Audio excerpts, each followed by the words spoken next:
All right, this week's question of the week comes from one of our viewers who asked, what is one thing, regardless of a person's belt rank, that you would recommend that they do in jiu-jitsu that would help them improve? And I thought it's an excellent question, and therefore I made it this week's question of the week. So one thing you can do, regardless of your belt rank, to improve your jiu-jitsu. And what I would say that is, because one of the biggest mistakes I see people make in Brazilian Jiu-Jitsu is when it's time to roll. They roll almost every roll like they're fighting for the world championship or the ADCC championships. And this is the finals, and they are in it to win it. Which, in competition mode, that's a great idea. Like, when you go into competition, that's how you should compete.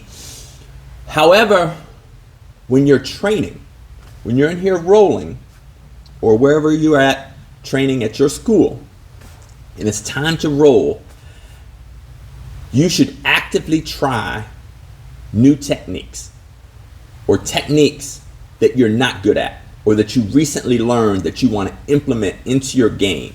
And when you roll, you should experiment with those techniques, because rolling, if you roll, aka sparring, not to win with your A game, but with the mindset of, I want to make this new technique work, your jiu-jitsu will dramatically improve.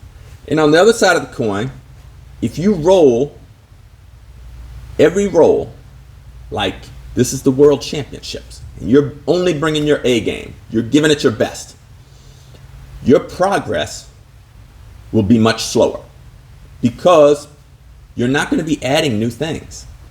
And one of the examples that I give my students is, like, I teach them different submission escapes. Like, there's ways to escape the triangle or the rear naked choke, or, when you're in an arm bar position or a Kimura. And I've showed them different techniques to get out of these bad positions. But the problem is if when you roll, you never allow yourself to get into those bad positions, you won't get good at those escapes.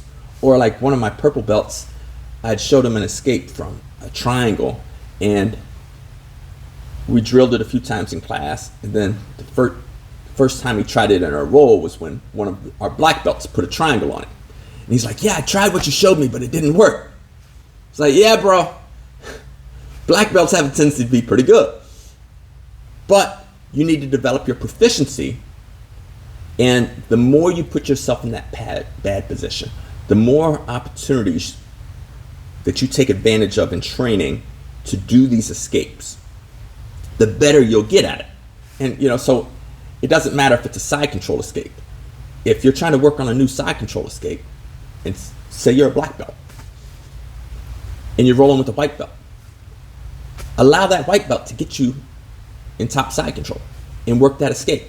And then when you get good at escaping from the white belts in that position, work up to the blue belts, and then work up to the purples, and then the browns, and then eventually your proficiency will get to the level of where even with black belts you're escaping side control. But if you roll like every round is the world championships, and the training partners that you are significantly better at, you will just beat them. And then the training partners that you're about equal with will be stalemates, and maybe they'll get better faster than you, especially if they're training properly. Or the advanced belts, and you won't have the proficiency to make that technique work against them. And that is probably the number one hindrance I see in people's growth, is when they spar like it's the world championships, and there's no experimenting, there's no practicing new techniques. It's going with their tried and true stuff, and that's all they're doing. So they're bringing their A game, and of course you'll keep getting better at your A game, but you'll make even more significant progress if you add new techniques and develop a higher level of proficiency on it. Because it's just like, the scissor sweep. People are like, the scissor sweep, it's only going to work against lower belts. No.